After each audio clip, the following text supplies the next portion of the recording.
नमस्कार, स्वागत है आप सबका। साथियों, यूपी टेट 2026 के लिए हम लोग आज प्रीवियस ईयर्स के क्वेश्चन यानी 2021 का जो पेपर हुआ था और बाल विकास से संबंधित जो भी क्वेश्चन आए, आइए उनको हल करते हैं। एक से लेकर और लास्ट तक क्वेश्चनों को आप पूरा देखिएगा और निश्चित तौर पे आपको व्याख्या के साथ जब हम आपको समझाएंगे तो बहुत अच्छा लगेगा। चलिए शुरुआत करते हैं। साथियों, पहला प्रश्न है हमारा कि युत्सा है। युत्सा क्या है? यह एक मूल प्रवृत्ति है और मूल प्रवृत्ति और इसमें आपके 4 विकल्प हैं: कल्पना, बी संवेग, सी मूल प्रवृत्ति और डी थिंकिंग। तो यहाँ पर युत्सा क्या है? मूल प्रवृत्ति है। तो यहाँ पर सी विकल्प जो है आपका बिल्कुल सही हो जाएगा।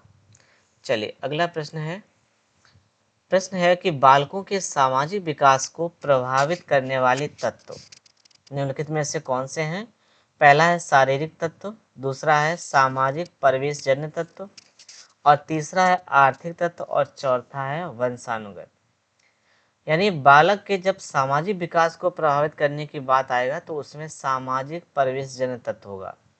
तो इसीलिए यहाँ पर ध्यान रखेंगे। देखिए सामाजिक शब्द लिखा हुआ है और सामाजिक शब्द कहाँ जुड़ा हुआ है? यहाँ पर, यानी बी विकल्प में। तो ये आपका आंसर सही हो जाएगा।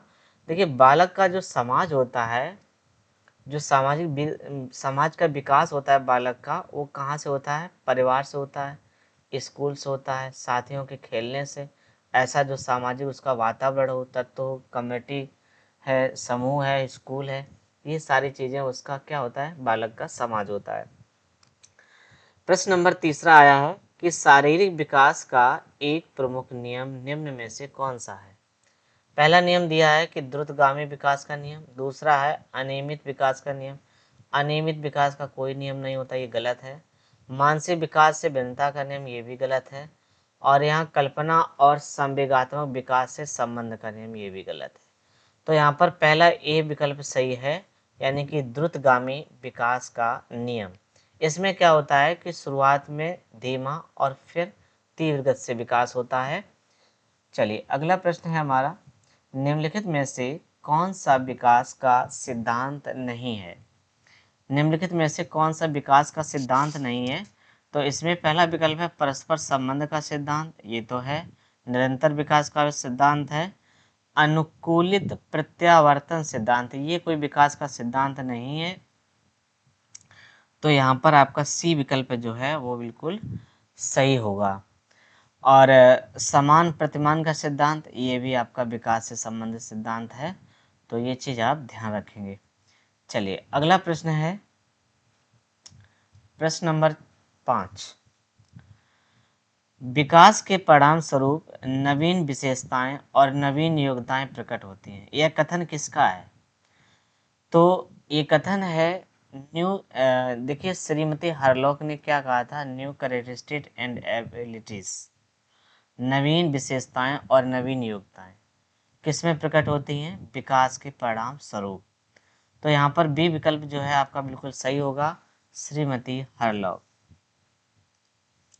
अगला प्रश्न है, कोहलर ने अपने प्रयोग से यह सिद्ध करना चाहते थे कि अधिगम, पहला विकल्प है जानवरों में मनुष्य श्रेष्ठ है, बिल्कुल गलत है। यह एक स्वतंत्र क्रिया है, ये भी गलत है। समग्र परिस्थिति का प्रत्यक्षीकरण, ये विकल्प सही है।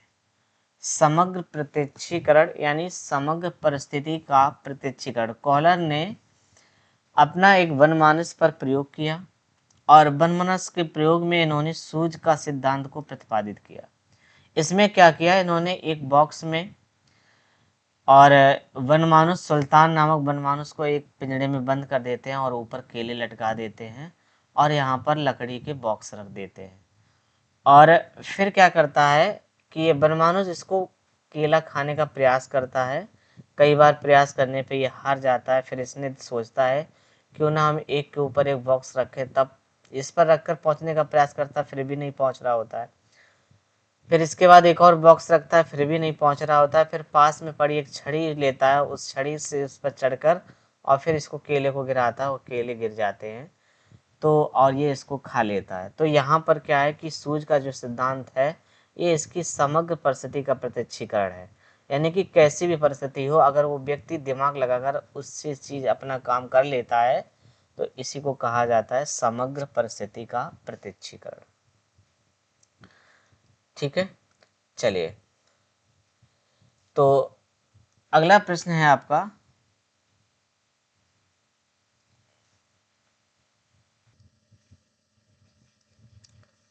चलिए अगले प्रश्न पे चलते हैं।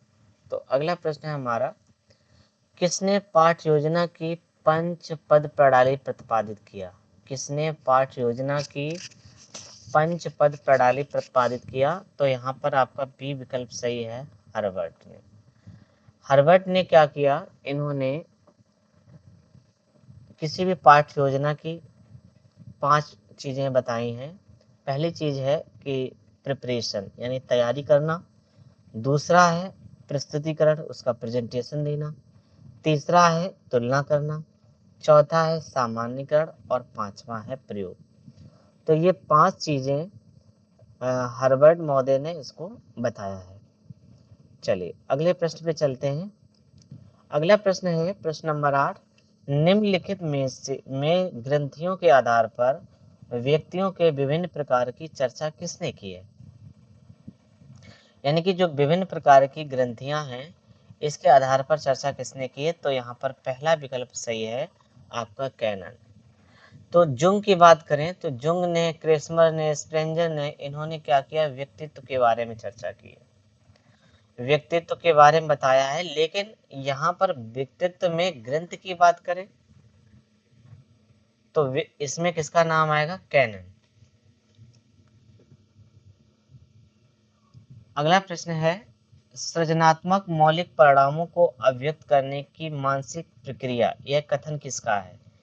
तो यहाँ पर ये जो कथन है आपका वो किसका है? डी विकल्प सही है, क्रो एंड क्रो का है। ये कथन किसका है? क्रो एंड क्रो का है। आपका डी विकल्प बिल्कुल सही है। अगला प्रश्न है 10, वीएफ स्किनर के अनुसार बच्चों में भाषा का विकास होता है अनुकरण एवं प्रबलन के फलस्वरूप होता है, परिपक्वता के फलस्वरूप होता है, जन्मजात क्षमताओं के फलस्वरूप होता है, या व्याकरण में प्रशिक्षण के फलस्वरूप होता है? तो यहाँ पर जो विकल्प पहला सही है, अनुकरण एवं प्रबलन के फलस्वरूप, यानी कि जब बालक अनुकरण करना सीख जाता है, अनुकरण करके सीखता है तो उसके भाषा का जो विकास वहीं से स्टार्ट हो जाता है। तो यहाँ पर ए विकल्प जो है आपका बिल्कुल सही होगा। ठीक है, ए विकल्प जो है आपका बिल्कुल सही होगा। अगला प्रश्न है, मूल प्रवृत्ति को 14 प्रकारों में वर्गीकृत किया गया है। मूल प्रवृत्ति को कितने प्रकारों में? 14 प्रकारों को वर्गीकृत किया गया है। साथियों, मूल प्रवृत्ति के जो जन्मदाता हैं वो किसे माना जाता है? मैकडूगल को माना जाता है। तो प्रमुख मूल प्रवृत्तियाँ 14 होती हैं। आइए देख लीजिए कौन कौन सी मूल प्रवृत्तियाँ हैं। तो ये आपकी 14 मूल प्रवृत्तियाँ हैं। तो देखिए, पहली जो मूल प्रवृत्ति है वो है पलायन, और संवेग क्या है? भय।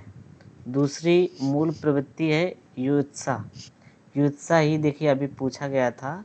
तो युत्सा जो है इसे युद्ध प्रीता भी कहते हैं। ये क्रोध से संबंधित है। संवेग क्या है? क्रोध। मूल प्रवृत्ति है निवृत्ति, और घृणा जो है इसका संवेग है। मूल प्रवृत्ति है शिशुरक्षा यानी वात्सल्य, ये वात्सल्य या कोमलता इसका संवेग है। मूल प्रवृत्ति है शरणागति, या इसको हम कष्ट या करुणा कहते हैं। इसके लिए संवेग क्या होगा? कष्ट या करुणा। मूल प्रवृत्ति है काम यानी संभोग, कामुकता इसका संवेग है। और जिज्ञासा इसकी मूल प्रवृत्ति है, इसका क्या है? आश्चर्य संवेग। मूल प्रवृत्ति का नाम है दैन या अधीनता, संवेग है आत्महीनता। और मूल प्रवृत्ति है संबंध संवेग, या इसको हम आत्मदर्शन श्रेष्ठता कहते हैं। ये आत्मगौरव हो जाएगा। और मूल प्रवृत्ति का नाम है सामूहिकता, ये एकाकीपन हो जाएगा संवेग। और मूल प्रवृत्ति है भोजनाश्वेषण, ये भूख से संबंधित हो जाएगा। मूल प्रवृत्ति है संग्रह यानी संचय करना, तो ये इसका संवेग हो जाएगा अधिकार। इसके बाद में संबंध संवेग यानी कि रचना और रचनात्मकता मूल प्रवृत्ति है, और कृतित्व का आनंद ये आपका संवेग हो जाएगा। यहाँ हास्य मूल प्रवृत्ति है और आमोद या मनोविनोद ये आपके संवेग हो जाएगा। तो यहाँ पर 14 मूल प्रवृत्ति और उनके 14 ही संवेग हैं, ये मैकडूगल के अनुसार। चलिए अगले प्रश्न पे चलते हैं। प्रश्न लिखा है कि किसी दूसरी वस्तु की अपेक्षा एक वस्तु पर चेतना का केंद्रीकरण अवधान यह कथन है। तो ये कथन किसका है, ये आपको बताना है। तो यहाँ साथियों देखेंगे, पहला विकल्प है आपका मन, और दूसरा विकल्प है रॉस का, तीसरा विकल्प है डम्बल का, चौथा विकल्प है मैकडूगल का। तो आप लोग बताएंगे यहाँ पर कौन सा विकल्प सही होगा। सी विकल्प सही है, डम्बल। सी विकल्प यहाँ पे आपका सही हो जाएगा, डम्बल। क्योंकि प्रश्न पूछ रहा था कि किसी दूसरी वस्तु की अपेक्षा एक वस्तु पर चेतना का केंद्रीकरण अवधान है, यानी एक वस्तु पे आप अपना चेतना लगा रहे हैं, कार्य कर रहे हैं, तो ये कथन किसका है, डम्बल का है। अगला प्रश्न है, निम्नलिखित में से किसका नाम सुजनन शास्त्र के पिता से जुड़ा हुआ है। तो यहाँ पर देखिए, सुजनन शास्त्र के पिता जो हैं इनको गाल्टन कहा जाता है। तो यहाँ पर बी विकल्प सही है। कौन सा आंसर सही है, बी गाल्टन। अगला प्रश्न है, 12 वर्ष से 16 वर्ष के बालकों हेतु हिंदी में डॉक्टर एस जलोटा ने कौन सा परीक्षण प्रतिपादित किया है। तो डॉक्टर एस जलोटा द्वारा जो प्रतिपादित किया गया है वो साधारण मानसिक योग्यता परीक्षण है। यहाँ पर बी विकल्प जो है वो आपका आंसर बिल्कुल सही हो जाएगा। चलिए अगला प्रश्न है, बुद्धि के द्विकारक सिद्धांत का प्रतिपादन किसने किया था। तो बुद्धि का द्विकारक सिद्धांत किसका है, स्पेयरमैन का है। तो बुद्धि का द्विकारक जो सिद्धांत दिया है वो किसने दिया है, स्पेयरमैन ने दिया है। और बुद्धि का त्रिकारक सिद्धांत ये भी किसका है, स्पेयरमैन का। तो स्पेयरमैन ने पहले बुद्धि के दो तत्व बताए हैं, जी फैक्टर यानी कि जनरल एबिलिटी, और दूसरा एस फैक्टर तो विशिष्ट। तो इसमें जो एक तीसरा तत्व जोड़ा वो आया है ग्रुप फैक्टर। तो ग्रुप फैक्टर जो है इसका तीसरा तत्व है। तो त्रितत्व भी आपका स्पेयरमैन का ही सिद्धांत है। अगला प्रश्न है, पूर्व अनुभव के आधार पर संवेदना को अर्थ प्रदान करना कहलाता है। तो इसको हम क्या कहते हैं, प्रत्यक्षीकरण कहते हैं, यानी बी विकल्प जो है आपका बिल्कुल सही हो जाएगा। अगला प्रश्न है, सीखने में प्रयास व भूल के सिद्धांत का प्रतिपादन किसने किया था। तो यहाँ पर आपका ए विकल्प सही है, थॉर्नडाइक। इस प्रयोग में थॉर्नडाइक ने क्या किया, एक भूखी बिल्ली थी, इसको एक पिंजड़े में बंद कर दिया, और पिंजड़ा जो खुलता था उसके पास में एक ट्रिगर दबा लगा हुआ था, और जैसे ही उस ट्रिगर को वो बिल्ली दबाएगी वो पिंजड़ा खुल जाएगा। तो बिल्ली चूंकि भूखी थी और सामने उसका खाना था, तो ये जो खाना है वो इसके लिए क्या था, उद्दीपक था। बिल्ली क्या कर रही थी, अनुक्रिया, भूख के मारे ये चारों तरफ घूम रही थी। खाना कैसे मिले, जब तक ट्रिगर नहीं दबेगा तो खिड़की नहीं खुलेगी। तो बिल्ली घूम ही रही थी, तो इसका अचानक से उसका पैर जो है वो ट्रिगर के ऊपर आ जाता है, और ट्रिगर से दबने से खिड़की खुल जाती है और खाना आ जाता है, बिल्ली खा लेती है। कुछ समय बाद फिर यही प्रयोग किया, तो बिल्ली अब की बार से थोड़ा कम टाइम लगा और उसने जल्दी से ही उस ट्रिगर को दबा लिया। फिर तीसरे चौथे पांचवी बार में यही प्रयास किया गया, तो बिल्ली फिर जल्दी जल्दी ट्रिगर दबाने लगी और उसको फिर खाना मिलने लगा। तो ये कहानी है, ये प्रयोग है इसका।